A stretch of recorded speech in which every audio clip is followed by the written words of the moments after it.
পাকিস্তানের ক্ষমতা হস্তান্তর করে নাই। শেখ মুজিবুর রহমান সাহেব তার অন্যান্য সহকর্মীদেরকে নিয়ে ঢাকার ইন্টারকন্টিনেন্টালে রাতের পর রাত দিন দরবার করে চলেছেন। 7ই মার্চে উনি যখন বক্তৃতা করেছেন, তারপরেও 25শে মার্চে গ্রেফতার বরণ করার আগ মুহূর্ত পর্যন্ত পাকিস্তানি শাসক গোষ্ঠীর সঙ্গে একের পর এক দিন দরবার করে চলেছেন কিভাবে পাকিস্তানের নির্বাচিত প্রধানমন্ত্রী হিসাবে তিনি প্রধানমন্ত্রীর দায়িত্ব নিতে পারেন। আমি যেটুকু বললাম এটুকু ইতিহাসের অংশ। যদি কেউ এ বিষয়ে চ্যালেঞ্জ করতে চায় তাহলে করতে পারে। চ্যালেঞ্জটা যিনি করবেন তার কাছ থেকে শোনার পরে হয়তো উত্তর দেওয়ার চেষ্টা করবেন, কিন্তু এটা ইতিহাসে চাক্ষুষ সাক্ষীরাই সবাই রয়ে গেছে। কিন্তু পাকিস্তানি হায়না বাহিনীরা যখন ঝাঁপিয়ে পড়ল,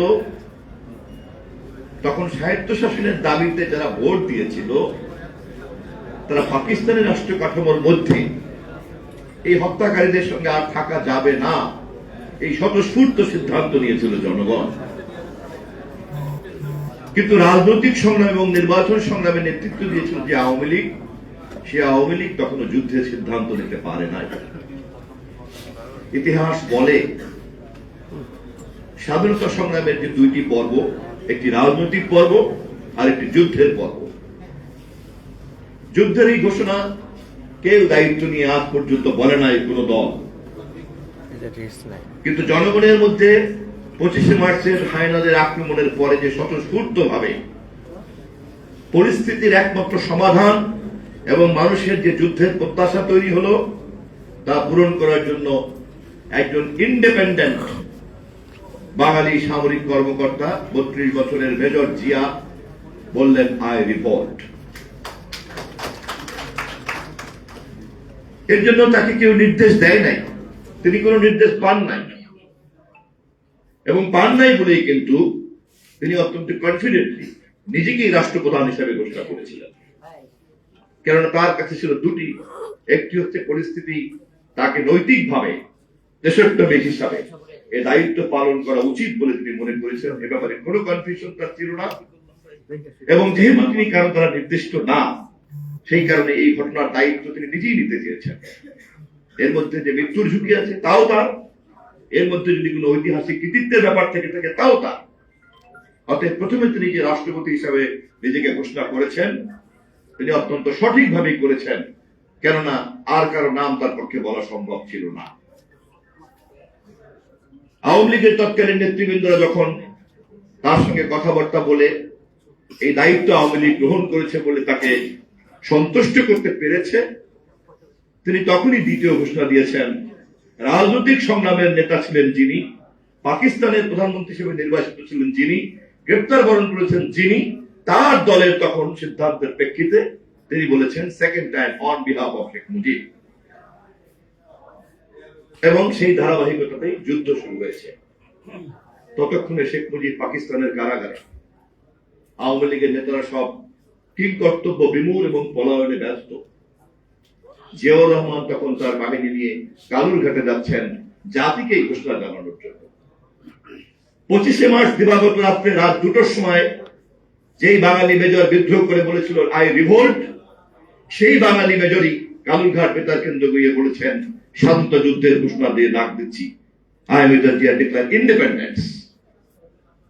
যা আমি বলছি এ কোনোটাই কিন্তু আমাদের কারো ব্যক্তিগত কথা না, এ সবই আপনাদের জানা ইতিহাস, এবং বয়স্কদের সকলেরই প্রত্যক্ষ দেখা ইতিহাস। এগুলি আমার আলোচনার বিষয় না। আমার আলোচনার বিষয় হচ্ছে জলজান্ত এই ইতিহাসের সত্যগুলি জানা সত্ত্বেও, দেখা সত্ত্বেও, সাক্ষীরা জীবিত সত্ত্বেও কেন আমাদেরকে বিতর্ক করতে হচ্ছে? ইতিহাস তো কেউ কোনো মানুষ নতুন করে তৈরি করে না, নতুন করে লিপিবদ্ধ করে না, বর্ণনা করে না। ইতিহাস তার নিজের বিবর্তনের ধারায় জন্ম নেয়। বিজ্ঞ লোকেরা শুধুমাত্র সেটাকে প্রমাণ এবং সাক্ষী হিসাবে ধারণ করেন। ইতিহাস তো কেউ তার মন গড়ায়, ইতিহাস তো কোনো উপন্যাস না, ইতিহাস তো কোনো সাহিত্য না, ইতিহাস তো কোনো ছোট গল্প নয়। ইতিহাস যা, ইতিহাস তাই। ইতিহাস স্বয়ম্ভু, সে নিজে নিজেই জন্ম নেয়, সে নিজে নিজেই বিকশিত হয়।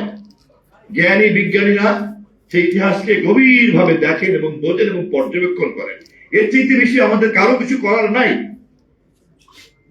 কিন্তু দুর্ভাগ্যজনক হলো সত্য, বাংলাদেশে ক্ষমতাসীন রাজনৈতিক দলের মহল, বিশেষ করে কথিত ফ্যাসিবাদীরা, তারা তাদের মতো করে অতীতের ইতিহাসকে মন গড়া ভাবে বলার চেষ্টা করেছে।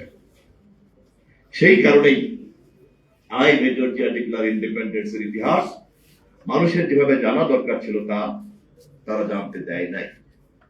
রাজনৈতিক সংগ্রাম শেখ মুজিবের নেতৃত্বে হয়েছিল কথা সত্য, কিন্তু যুদ্ধের অনিবার্যতা যখন দেখা দিয়েছিল তখন তার নেতৃত্ব নিয়েছিলেন শহীদ রাষ্ট্রপতি জিয়াউর রহমান। এটিও সত্য। এবং তিনি শুধু যুদ্ধের দায়িত্ব নেয় নাই, যুদ্ধের মধ্যে যেটি স্বাধীন বাংলাদেশ তৈরি করতে চান সেই কারণে তিনি ইন্ডিপেন্ডেন্স ডিক্লার করেছিলেন। এবং এই পুরো ঘটনাটাই কিন্তু 10ই এপ্রিলে তাজউদ্দিন আহমেদের বক্তৃতায় তিনি এটাকে ধারণ করেছেন। তৎকালীন সময়কার এই বিদ্রোহী মেজরের কর্মকাণ্ডকে নাম ধরে বলেছেন। ইতিহাসের পাঠকরা নিশ্চয়ই তা জানে। আমরা যারা ইতিহাসের সত্যিকার অর্থের পাঠক, আমরা শুধু এখন পাঠ করলেই চলবে না। আমাদের জানা ইতিহাসকে সংরক্ষণের জন্য আমাদেরকে উদ্যোগ নিতে হবে। আমি ড্যাবকে ধন্যবাদ জানাই, শিরোনাম তৈরি করার মধ্য দিয়েই সঠিক ইতিহাসের সঠিক পাঠকদের সচেতন ভাবে দায়িত্ব পালন করার এই উদ্যোগ আপনারা গ্রহণ করেছেন।